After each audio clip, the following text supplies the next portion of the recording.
I was crying in the shower, and I was just like, when is this over? And the gospel song playing in my living room would blast into my bathroom and say, it ain't over until God says it's over. It ain't over until God says it's done. And that is the literal timing.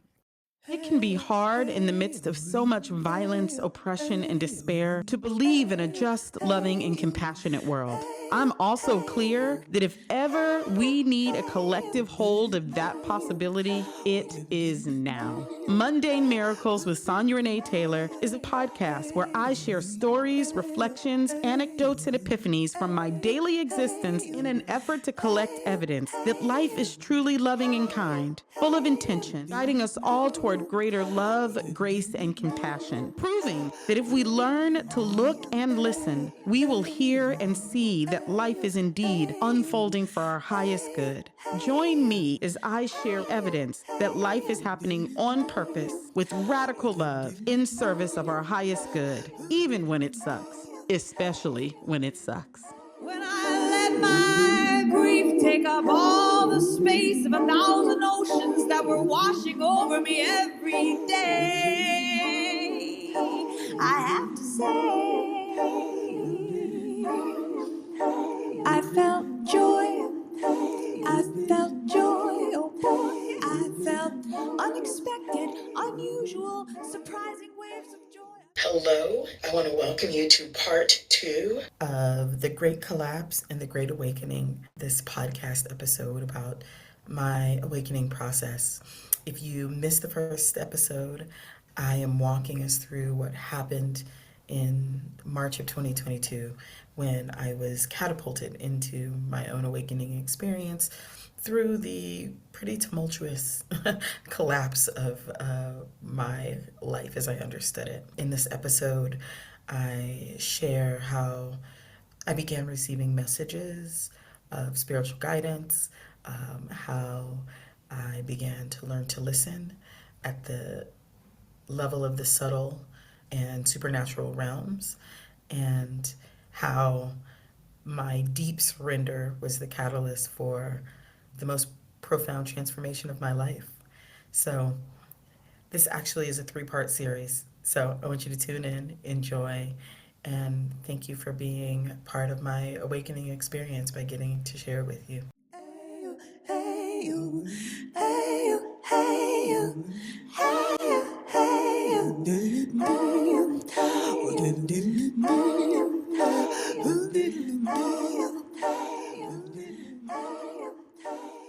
We've gone Tuesday, the dog has cancer. Wednesday, the partner's in love with the new person. Thursday, the relationship ends. Friday, the country goes into lockdown. Saturday, I ask them to leave. I'm now in this house where I was supposed to be having retreats, and instead I am, alone with my dying dog. And, I won't bury the lead. Anastasia lived 7 more days. By April 4th, Anastasia died. By a week later, Anastasia passed away. And I was in this home by myself. But before we got there, the day after I had asked my partner to leave, I had djembe drums that were a friend of mine's who somehow got sent to me in New Zealand. Needless to say, they would become very expensive djembe drums once they get shipped to New Zealand. But they were there in the house. And I woke up the morning after my partner had this person that they were in love with at the house while I had been away. And I know that they had done ritual. And I could sense it. What I could sense was that there was an energy in my house that was not my energy, and that it had come to attack me. That is the way it felt.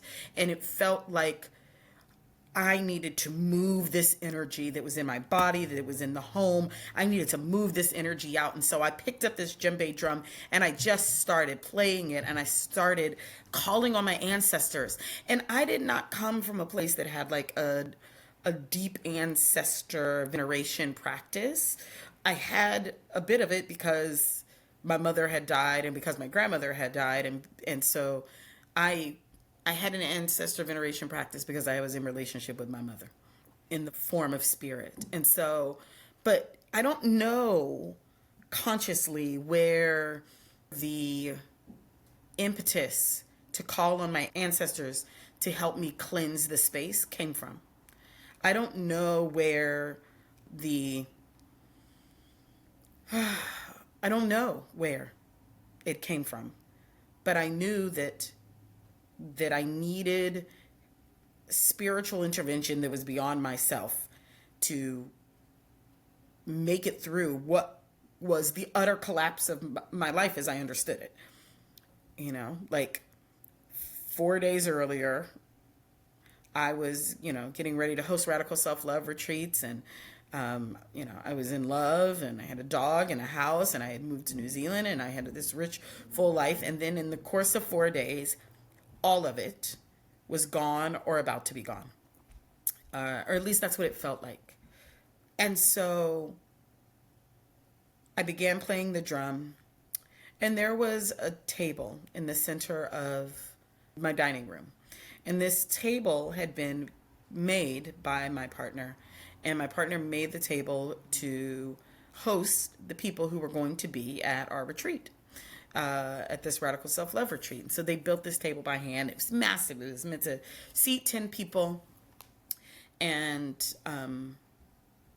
the person who they had fallen in love with was an artist. And so that person had inscribed something on the table.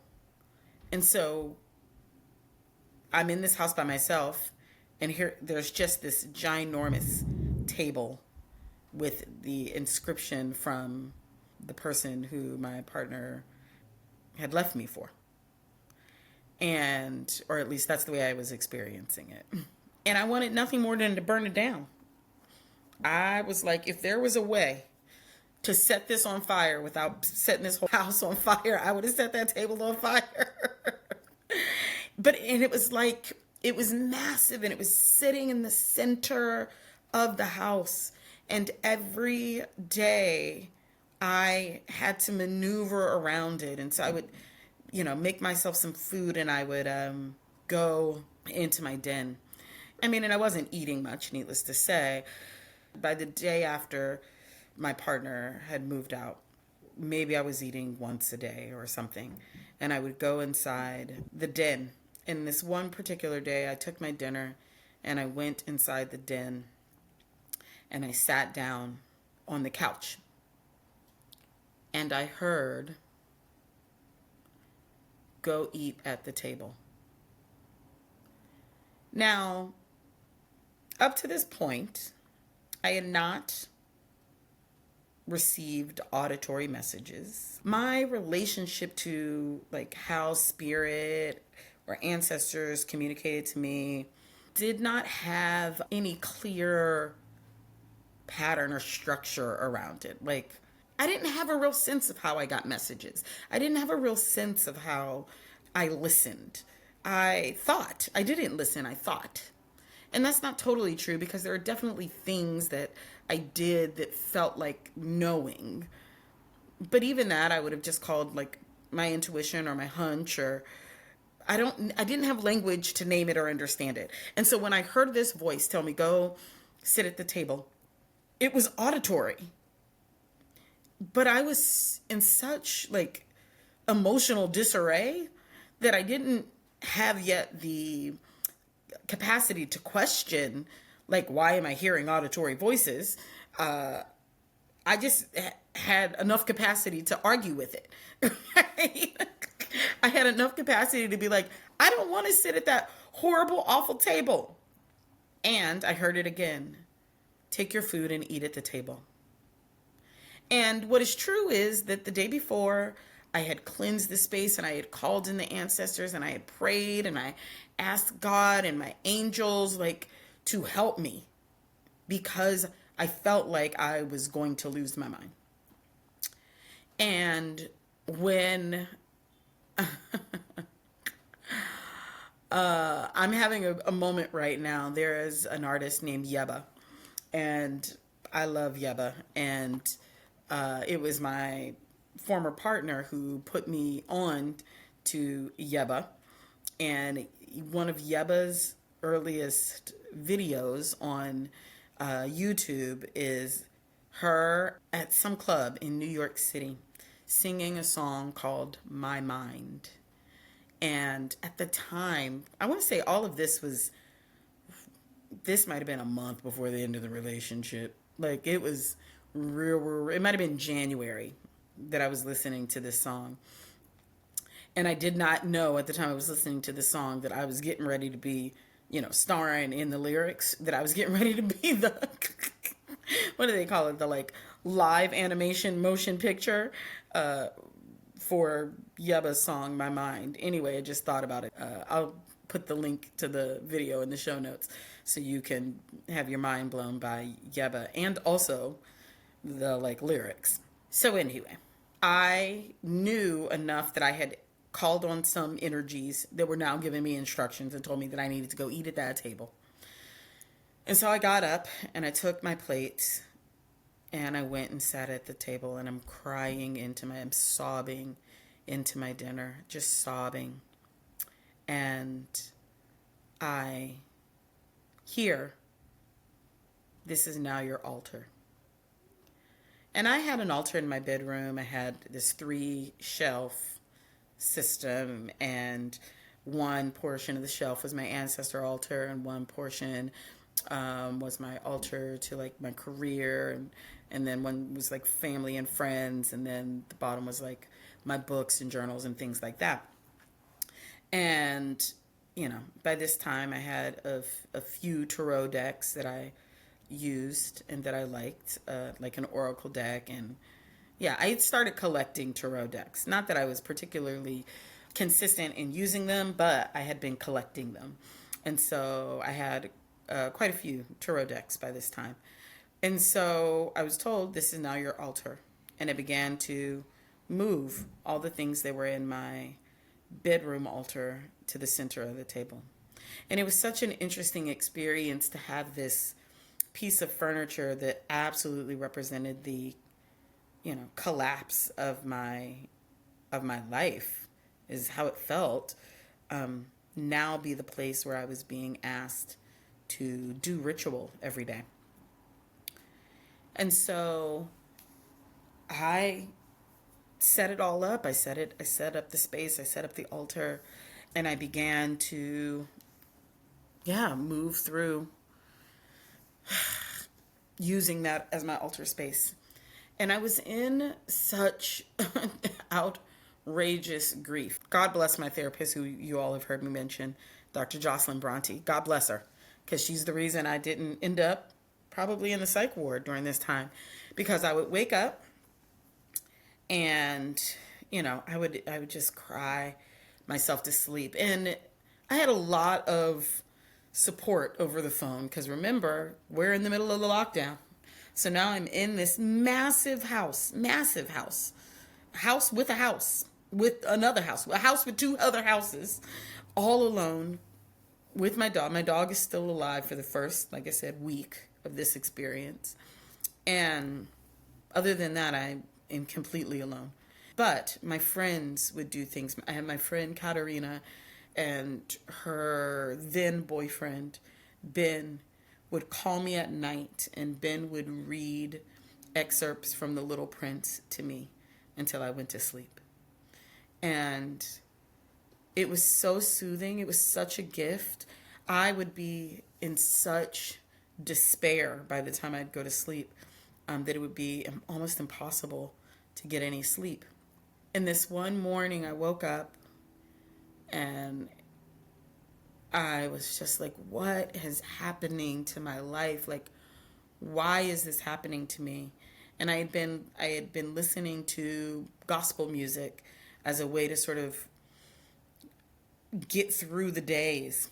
And this particular morning, I was in the shower. I was crying in the shower, and I was just like, when is this over? And I describe this moment as if God had and you got to make it real analog. So it was like God had a tape recorder, right? Like a 1980 something boombox, and was waiting for me to ask the question, when is this going to be over? So that in the most appropriate fashion, in the most appropriate timing, God could hit play on the boombox and the gospel song playing in my living room would blast into my bathroom and say, it ain't over until God says it's over. It ain't over until God says it's done. And that is the literal timing.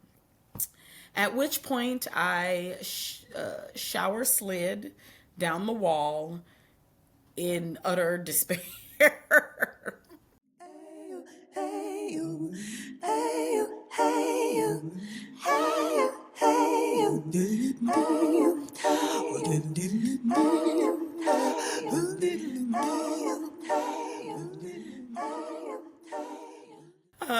And it's, it's such a gift that I can laugh about this today. But it really was, next to my mother dying, the worst moment of my life. And I had some pretty wild other moments.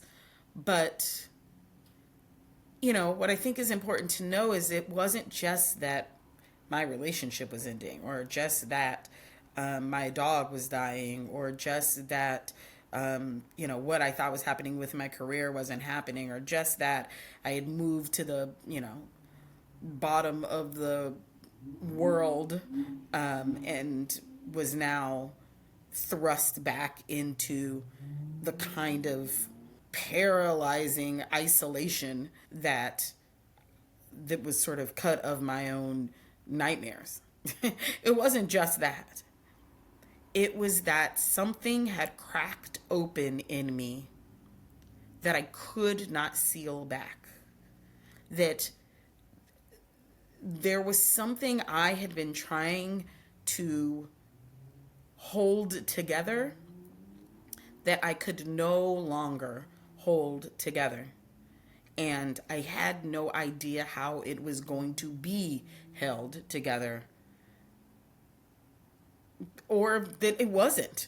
Like, I felt like I had been shattered into 1,000 pieces, and every day those separate 1,000 pieces had to figure out how to get through the day.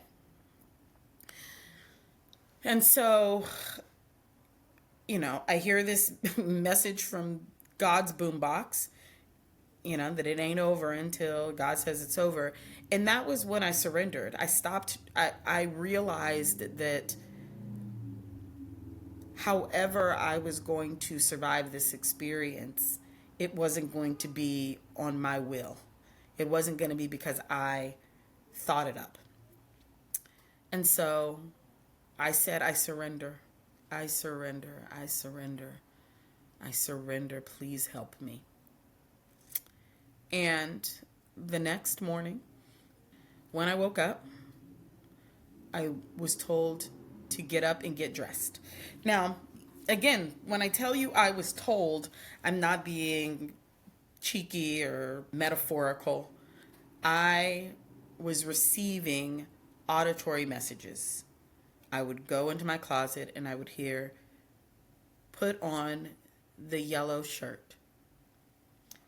And again, thank God for my therapist, who I was like, I am hearing things.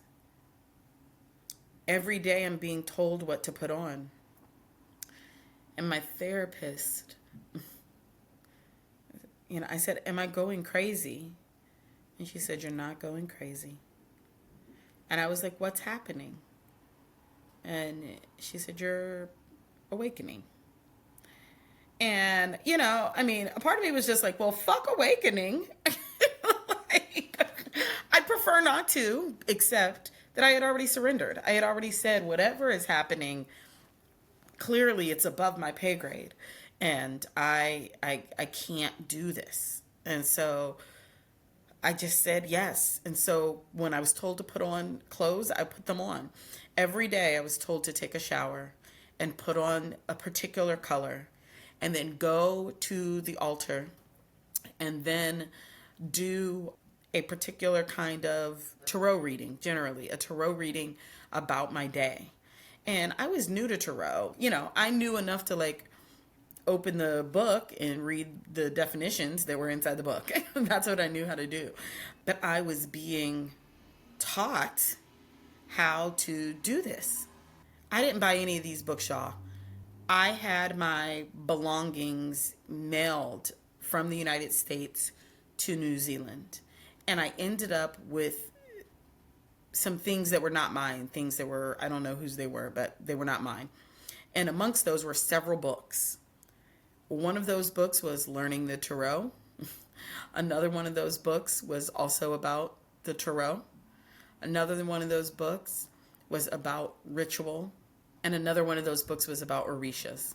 Again, I didn't know anything about these things, but all of a sudden I just had books.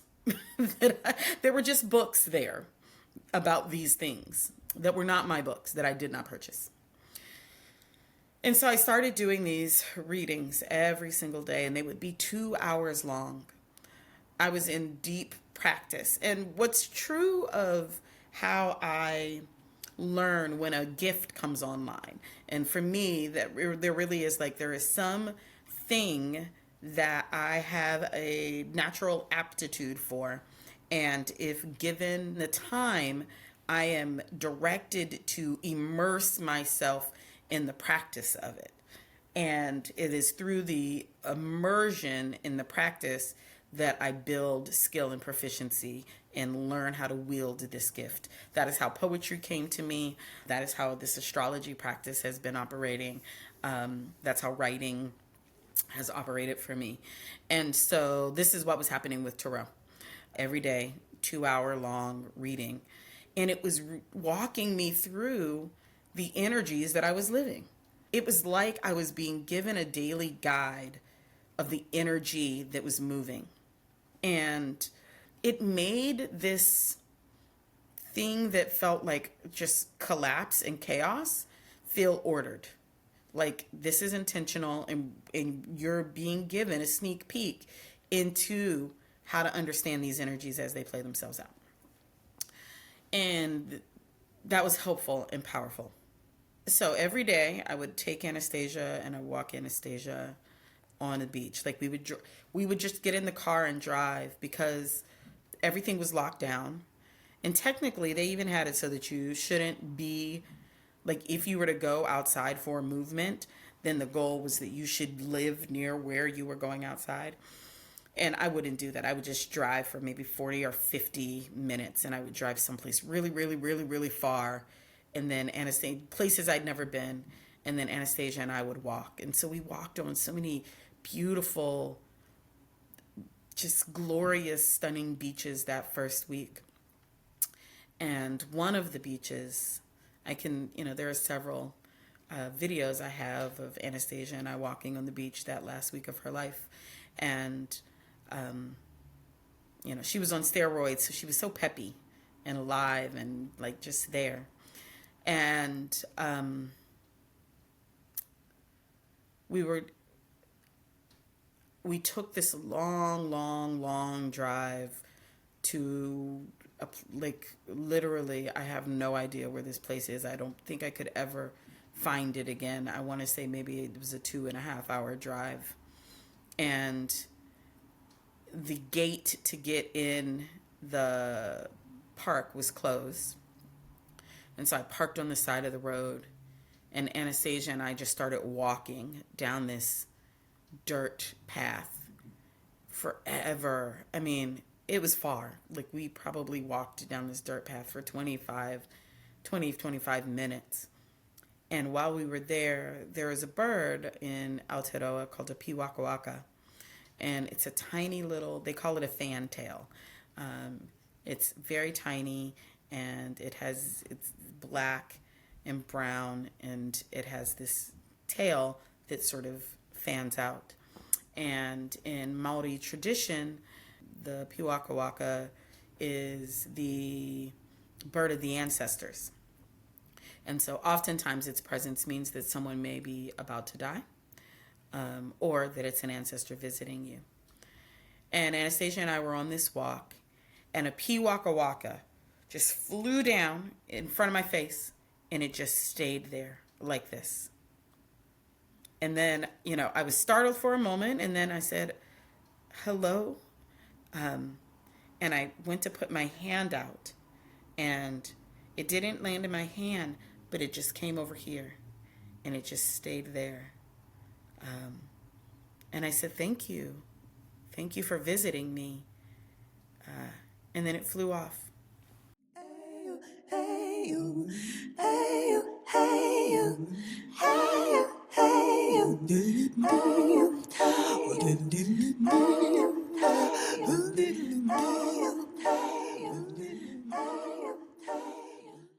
And Anastasia and I, she got tired, so I carried her, and we made it to this beach that looked like it was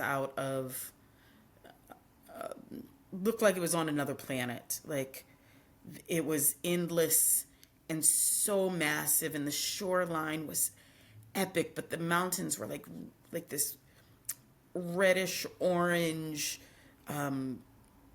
dirt, and they were so high all the way down the coastline that just went on forever and ever and ever. And me and I think there was one other person on this beach. And Anastasia and I just walked and played and walked and played. And that one, I want to say that might have been the day before her last walk. And so my days consisted of, up until this point, this first week, waking up, given guidance about what to wear, taking a shower, going and sitting at my altar. And at this time, I was still drinking coffee. And so I wake up and take my shower, then I make a cup of coffee, and then I would begin my tarot reading. And that lasted for the first week. Now, a little other piece of information that's important to know. Anastasia had been scratching and sniffing at the walls. Scratching and sniffing at the walls, looking crazy, scratching and sniffing at the walls. I couldn't figure out what was going on. But she was very much interested in something in the walls. So the day that Anastasia passes away, I wake up, I put on my clothes. Now, I had been receiving information and I had been talking to people because I knew she was ill. And they told me that she would have to, because everything was locked down, that I would have to take her in and they would, euthanize her and call me and I could come pick up my dog's remains. And I was like, you can kiss my whole ass. So I can't really language how mortifying it was to think that, like, the only being who I had left to be in this journey with physically, I was just going to drop off someplace and they were going to return her in a bag of ashes. And so, I had been talking to various people about, like, what I might have to do to, like, euthanize her at home, if she started to be in pain and suffering. And, I was like, I don't want to do that. I don't want her to suffer. And so, however I can help her go. And I'm not leaving her alone, in this process. And so I wake up this morning on April 4th of 2020, and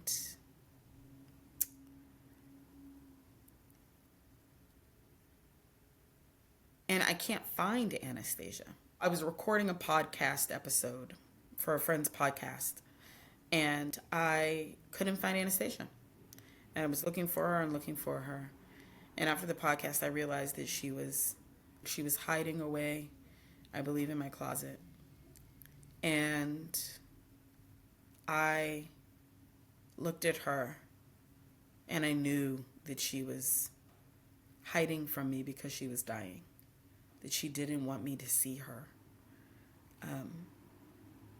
as sick as she was. And I called the emergency clinic, and thank God they called. They said, we are open, and we allow one person to be in the room with her, to be in the room with the animal, as a like compassionate care process. And I am so mindful and present. I lost a family member during COVID. That what I was experiencing with Anastasia, people were experiencing with their children and their husbands and their wives and their partners and their parents and their loved ones, not being able to be there when they transitioned. And I remember just how tremendously grateful I felt that they were willing to let me be with her. And so I took her in, and I sang, and I called some friends, and I got some people on Zoom, because I said, I can't do this by myself. And so, a bunch of people were on Zoom with me, and we walked in, and they allowed me in, and I had her wrapped in my grandmother's nightgown that I would wear. That was my grandmother's nightgown, and I had Anastasia wrapped in that nightgown. And and she died in my arms. And I walked out of that space and I screamed in a way that felt like it came from I don't know where, right? Like it was so guttural and full of sorrow and utter devastation. And I was so angry at life for fucking with me at this level. That's what it felt like. Like, what in the fuck is happening? Like, the only thing I have left? Like, you've taken the only thing I have left, is the way that I was experiencing that.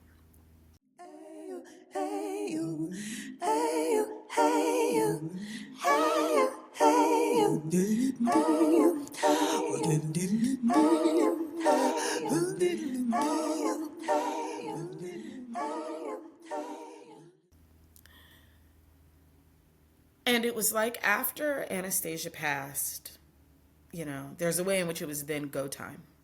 All of a sudden, I was thrust into a different level of spiritual expectation. And so what began happening after Anastasia passed away is that I would go to sleep at night, and then at 4:00 in the morning, it was like something had picked up my house and dropped it on the ground. I would be awakened every morning at 4:00 in the morning.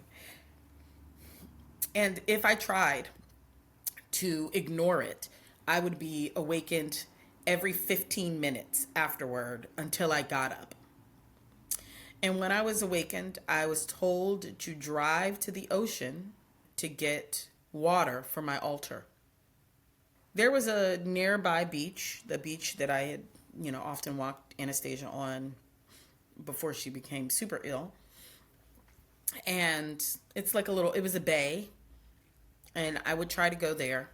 And I would be in the middle of driving in the middle of the night, like it's 4 o'clock in the morning, and I would be told no.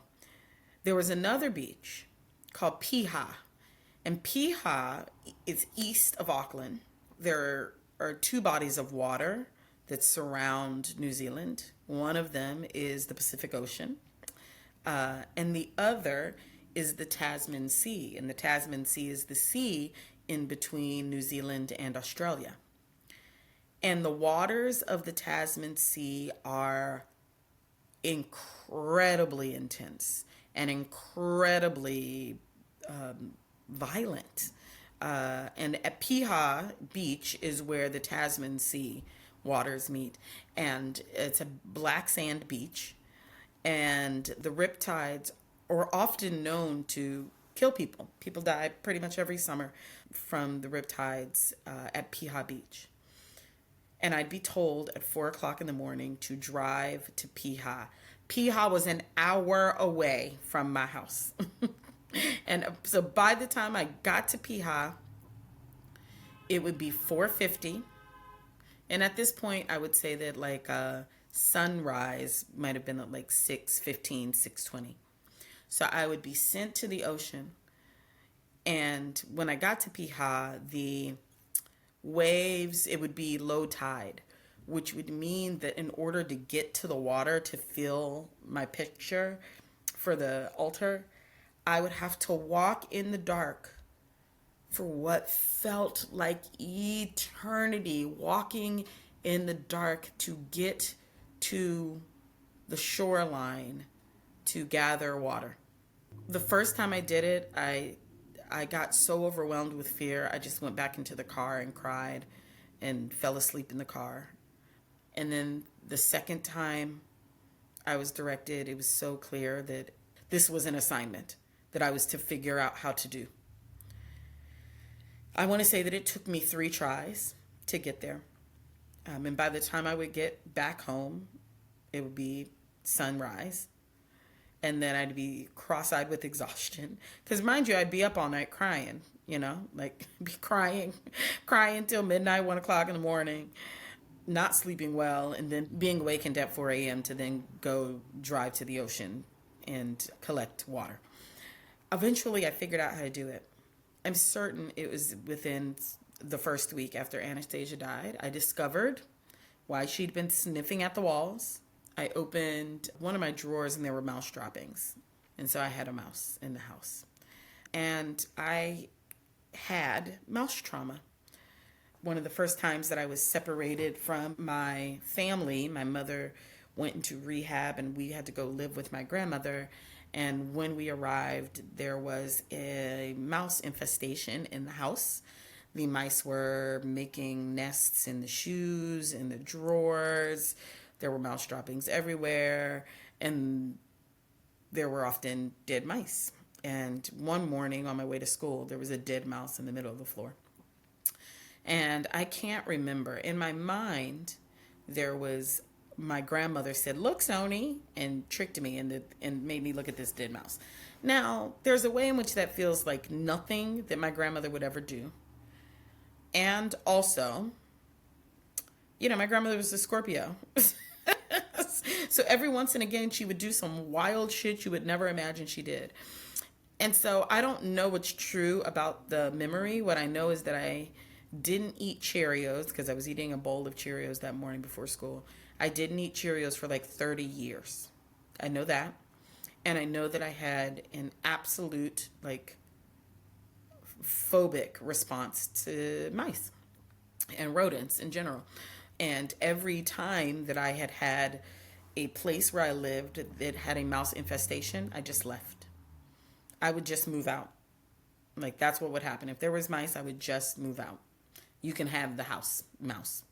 And so here I was, but I didn't have the option to just move out because we were in a lockdown and I was here. I was also trying to get out of my lease. I was in a battle with the landlady who I'd been in a battle with since we moved in. She was a pretty awful person.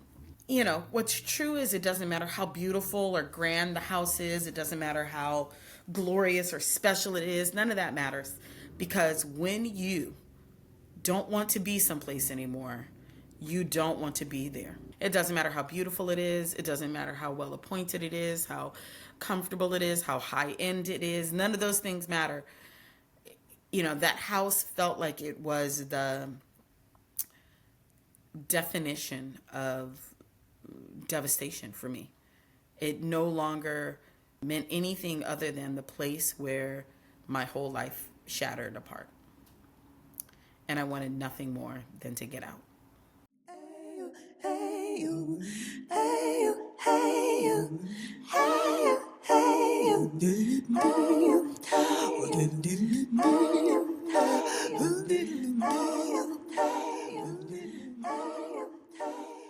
Thank you all for tuning into what is apparently the 3-part series of The Great Collapse and The Great Awakening. I hope that you will tune in next week when I pray that we finish up this story and that you can hear the rest of the powerful and transformative evidence that life was giving me during this time of my life, and how it really did, through the experience of utter devastation, create the opening for complete and total transformation in my life. Thank you again for tuning in to Mundane Miracles, where we collect evidence that life is happening on purpose, in radical love, in service of our highest good, even when it sucks, especially when it sucks. I hope that you will just continue to encourage other people to tune in and listen to Mundane Miracles. If you are getting something out of it, I hope that you will encourage others to participate in this ritual of evidence collection, and that together we can continue to bring the sacred back into everyday life. I believe that that is one of the powerful ways that we will heal and transform not only ourselves, but the world that we live in.